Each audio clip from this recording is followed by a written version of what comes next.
stage. Listen, this guy, he didn't lose a fantasy football bet. These people actually love him and want to see him. Give it up for Clay Myers, everyone.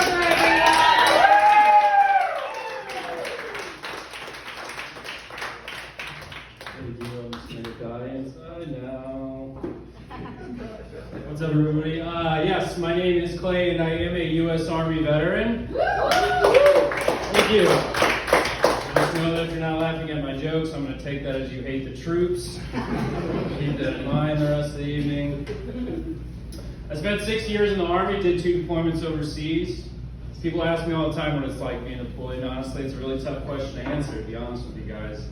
You know, because what am I supposed to say? What's it like being completely removed from your friends and family? Seemingly cut off from the rest of the civilized world? You guys, it's freaking awesome. You know how much stuff I got out of whenever I was deployed? Sure, the whole terrorism thing sucked, but you know what didn't?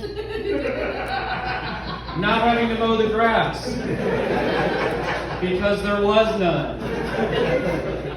Not having to sit in traffic.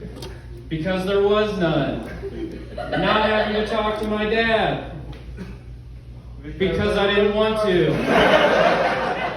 It was the best. In fact, the Army should make that their new recruiting slogan. If you ask me, the United States Army, want to get away? I am a veteran. No, I'm actually a disabled veteran, believe it or not. I was blown up by a suicide bomber in Afghanistan in 2014.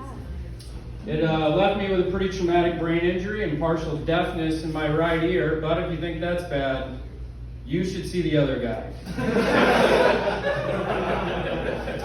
I'm just glad that you guys got that joke.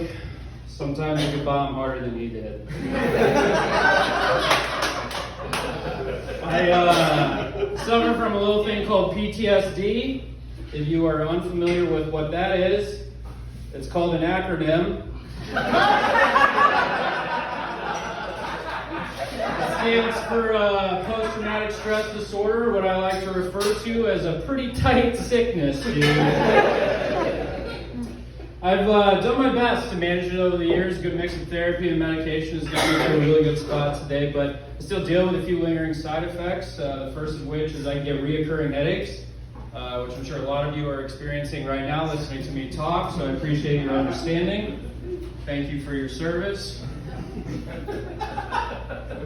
Doctors have told me that I can be short whenever I'm having a conversation with someone.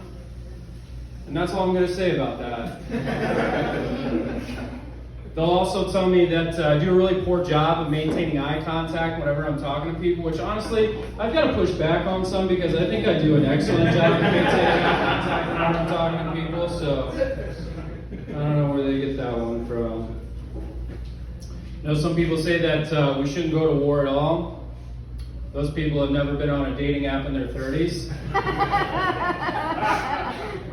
Every time I fire up Bumble, I feel like I'm just going to go back to the suck. It's, you know, between the hackers and the scammers and the realization that I might be the actual problem, it's a war zone out there, ladies and gentlemen. Much like a war, this guy definitely gets it. You know, just like a battlefield, you've got to navigate dating in your 30s pretty carefully. You've got to ask the right questions. You know, where do you stand on marriage? Where do you stand on kids? And where were you standing on January 6th?